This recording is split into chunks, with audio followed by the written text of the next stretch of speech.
The price of choice, career or personal happiness.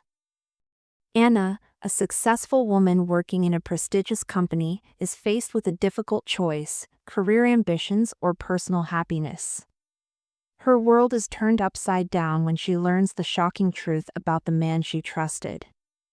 A relationship that promised to be a pillar turns into a source of danger and pain. Anna is forced to fight for her reputation and future while facing internal enemies and unforeseen circumstances. My name is Anna, I am 32 years old, and I live in New York City. I work for a large international consulting and project management company. My life seems perfect from the outside: successful career, good salary, cozy apartment in the center of the city. But in my personal life, everything is a bit more complicated. Yes, I am beautiful, smart, and know my price, but, unfortunately, I have not yet met the very man who could share this rich life with me. I have always been a self-sufficient woman, used to rely only on myself. From an early age, I learned to take responsibility for my decisions and never looked for easy ways. Perhaps that is why I am valued at work. I am always ready to take on difficult tasks and see them through to the end. Once at work, we received a large contract from a well-known company. During the negotiations, I got to know a girl named Kate, who worked as a project manager. We quickly found a common language, as we were both goal-oriented and ambitious women. We often discussed work issues over a cup of coffee after meetings. On the day we were discussing the final details of the contract, a man who introduced himself as Jack came to the meeting. He was a partner in the client company and looked very confident and masculine. Tall, with dark hair and piercing blue eyes, he immediately caught my eye. When our gazes met, it was as if a spark ran between us. We exchanged a few words, and I felt that he was interested in me, too. After the meeting, Jack found my social media profile and wrote me a message. At first, I was surprised because we barely knew each other. But his message was so sincere and polite that I decided to reply. We began to correspond, sometimes joking about work moments, sharing interesting articles and news. When I mentioned Jake in passing, I realized Kate was jealous. It turned out that she sympathized with Jake, too, but was hesitant to make the first move. I felt a little awkward because I realized that we had formed a triangle. But at the same time, I felt that Jack was really interested in me, not just flirting for fun. And so our story began. Our correspondence with Jack became more and more lively. We discussed not only work, but also common interests, hobbies, dreams. His messages came every day, and I looked forward to them. Sometimes they were short, sometimes they were long and deep, but they always contained something important for both of us. Kate continued to work on the project with me, and although she tried to hide her jealousy, I could see she wasn't having an easy time. One evening, after a long day of work, we decided to go for coffee at a cafe near the office. Sitting at the table, Kate suddenly asked, "Are you seriously into this Jack guy?" I thought for a moment before answering. Honestly, I'm not sure. He's an interesting person, and I like talking to him. But for now, it's just a correspondence. Kate sighed and looked out the window. You know, I wanted to ask him out, but I was afraid he'd say no. And then you're so confident, he'd probably like that. I smiled, trying to lighten the mood. Maybe you should give it a try. Who knows, maybe he's waiting for you to make a move, too. But Kate just waved her hand. No, it's too late. If he chose you, then so be it. We finished our coffee and went home. I thought about what Kate had said for a long time. Really, Jack could have chosen any woman he wanted. Why did he choose me? What was it about him that made me feel special? The next day, Jack texted me again. This time his message was unexpected. Anna, let's meet. I want to see you in person. My heart beat faster. I said yes, and we agreed to meet in 2 days at a restaurant in the city center. The day of our first meeting was approaching and I was getting anxious. What would our first date be like? Would I be able to make a good impression? Even though I knew Jack already sympathized with me, I was still worried. The night before the date, I spent a long time choosing an outfit. I wanted to look elegant, but not too formal. I finally settled on a black dress that emphasized my figure and high heels. After putting on makeup and styling my hair, I looked at myself in the mirror and was pleased with the result. The restaurant where we were to meet was not far from my house. I arrived a little early so I could settle in and get ready. I ordered a glass of wine and sat at a table by the window, watching the passers-by on the street. Jack showed up right on time. When I saw him, I felt everything inside me turn upside down. He was dressed in a dark blue suit that sat perfectly on his broad shoulders. As he approached me, he smiled his charming smile and extended his hand. After greeting each other, we sat down at a table, and the waiter brought the menu. Jack suggested we order something fancy, and I agreed. The evening passed easily and casually. We talked about everything, about work, about our hobbies, about our plans for the future. Time flew by, and soon the restaurant began to empty. When we went outside, Jack suggested we go for a walk. The night was warm, and the city seemed especially beautiful under the light of the street lamps. We walked in silence, savoring the moment. Suddenly Jack stopped and looked at me. Anna, I want to tell you something. He paused, as if gathering his thoughts. I don't meet many women like you. You're smart and beautiful and confident. And I feel like there's something special between us. His words touched me. I looked into his eyes and saw the sincerity in them. Thank you, Jack. I feel a connection between us, too. But let's take it slow. Let's let things take their course.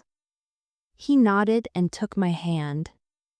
We continued our walk, enjoying the quiet of the night and each other's company. After our first date, communication with Jack became even more frequent. We met several times a week, going to restaurants, theaters, and museums. Every time we saw each other, I felt our feelings growing stronger. However, work was still an important part of my life, and I couldn't afford to immerse myself in a personal relationship. Kate continued to work on our project, and even though she no longer mentioned her feelings for Jack, I still felt some tension between us. One evening, after another day of work, I received a text message from Jack. He invited me to spend the weekend at his family's country home. I found the offer tempting, but also frightening. After all, it meant a new level of trust and intimacy. I thought for a long time before answering. On the one hand, I wanted to spend time with Jack away from the hustle and bustle of the city. On the other hand, I wasn't sure if I was ready to take that step. In the end, I decided to say yes. Friday night we took Jack's car to the suburbs. The house was spacious and cozy, surrounded by a green garden. It was cozy and warm inside, and I immediately felt comfortable. We spent the whole weekend together, walking around the neighborhood, cooking and talking about life. Jack told me many interesting things about his childhood, family, and dreams. I also shared my memories. On Sunday evening, as we sat on the terrace enjoying the view of the sunset, Jack suddenly asked, Anna, do you want to move in with me? The question took me by surprise. Move in? So soon? I wasn't prepared for this turn of events. Jack, I appreciate the offer, but let's take it slow. We need to get to know each other better. He nodded, understanding my hesitation. Of course I understand. I just wanted to know how you felt about it. We went back to town, and the next day I was back at work. The project was coming to an end, and we had to finalize the last details. Kate was busy as usual, but I noticed that she was coming into my office less often. Perhaps she was still worried about my relationship with Jack. A few weeks passed, and our relationship with Jack continued to grow.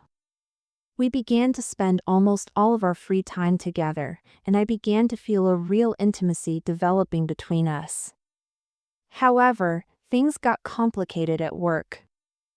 The project Kate and I were working on was facing some difficulties. The client started making claims, and we had to make some urgent changes to the plan. Kate took on most of the work, but she was clearly not happy. One morning, she came into my office and closed the door. Anna, I need to talk to you. Her voice sounded serious, and I realized it was serious. What's wrong? I asked, trying to remain calm. The thing is, the client is unhappy with our changes. They feel that we have not taken their wishes into account, and they want to renegotiate the contract. It was unpleasant news, but I was ready to deal with the situation. All right, let's talk about what we can do. Perhaps we can find a compromise. Kate frowned. The problem is that they're accusing us of being biased because you're dating Jack. Those words stunned me. I didn't expect anyone to think such a thing. That's absurd. We've always acted solely in the client's best interest. Kate sighed. I know, but they insist on doing their own thing. I think we need to take this up with management. We went to our supervisor and told him about the situation. He listened to us carefully and promised to look into it. However, a few days later it became clear that the client really intended to terminate the contract. This was a serious blow to our company's reputation. My boss called me in and told me that I might have to temporarily suspend my relationship with Jack to avoid further problems, or I would be fired. Anna, do you realize how important this is? We can't risk the reputation of the company over a personal relationship. I remained silent, not knowing what to say. On the one hand, I realized that the boss was right. But on the other hand, the thought of having to choose between my job and Jack was unbearable. As the weeks went by, the situation at work continued to escalate. The client was becoming more and more demanding, and management was beginning to put pressure on all employees. I felt my nerves were on edge, and even my relationship with Jack began to suffer from the constant stress.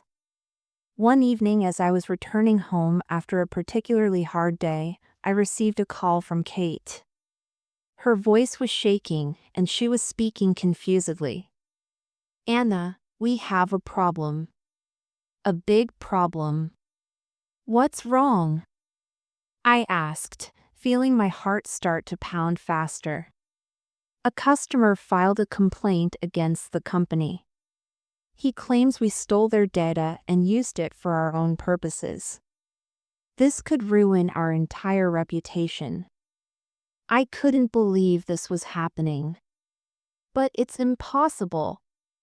We would never do anything like that. I know, Kate said. But the evidence is against us. We have to do something now. We agreed to meet tomorrow morning in the office and discuss further actions.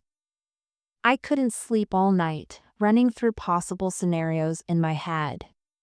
In the morning, I arrived at work earlier than usual and found Kate waiting for me in the office. She looked tired and depressed. Anna, the situation is worse than we thought. Our computers have been hacked and someone has deleted all the files related to this client. Now we have no proof of our innocence. I couldn't believe my ears. Hacking into computers? Deleting files? It was like a horror movie scenario. But who could have done it? I asked, trying to steady myself. Kate lowered her head. I think it was someone on the inside. Someone who knew which files were important and how to delete them. Those words sent a chill down my spine. An internal enemy? Which of our colleagues would take such a step? At that moment, there was a knock on the door, and our boss walked in. His face was grim and he was holding a folder of documents. Anna, Kate, I have some bad news. A client has filed a lawsuit in court and we are forced to launch an internal investigation. You're both going to be questioned. My world has fallen apart. Interrogation? A trial? How could we be in this position? The next few days were spent in endless interrogations and trying to gather any evidence. Kate and I worked around the clock trying to recover lost files and find the culprit. But the further we got, the more confused we became. One night, as I sat at the computer again trying to find any clues, I got a text from Jack. He wrote that he wanted to meet and talk. I immediately sensed something wrong. Why would he want to meet in the middle of the night? We agreed to meet at a small cafe not far from my house. When I went inside, Jack was already sitting at a table in the corner. His face was pale, and he was fidgeting nervously with his napkin. Anna, there's something I need to tell you, he began, not waiting for me to sit down. What's wrong? I asked, feeling my heart start to race. It was me. I hacked into your computers and deleted your files. The words came out of the blue. I couldn't believe I was hearing it from Jack. Who helped you do this? It doesn't matter. But why? Why did you do it? He lowered his head and sighed. Because I love you. I wanted you to leave this company. I thought that if there was a crisis, you would quit your job and stay with me. I looked at him, not believing my ears. This man I had fallen in love with had betrayed me in the cruelest way. Jack, you had no right. You ruined my career, my life. He raised his eyes and looked at me with pain. I'm sorry, Anna. I didn't think it would go this far. I just wanted to be with you. I stood up from the table, unable to listen to his excuses anymore. I can't forgive you. What you did was irreparable. I walked out of the cafe, leaving Jack alone. Tears rolled down my cheeks, but I couldn't stop. My thoughts were confused and I didn't know what to do next. After that incident, my life changed dramatically. I quit the company, not wanting to deal with anyone who would betray me. Jack disappeared from my life and I never heard from him again. But most importantly, I found the strength to start over. I started my own cybersecurity business and now help other companies protect their data. I realized that trust is the most valuable thing we have, and we can't let anyone destroy it.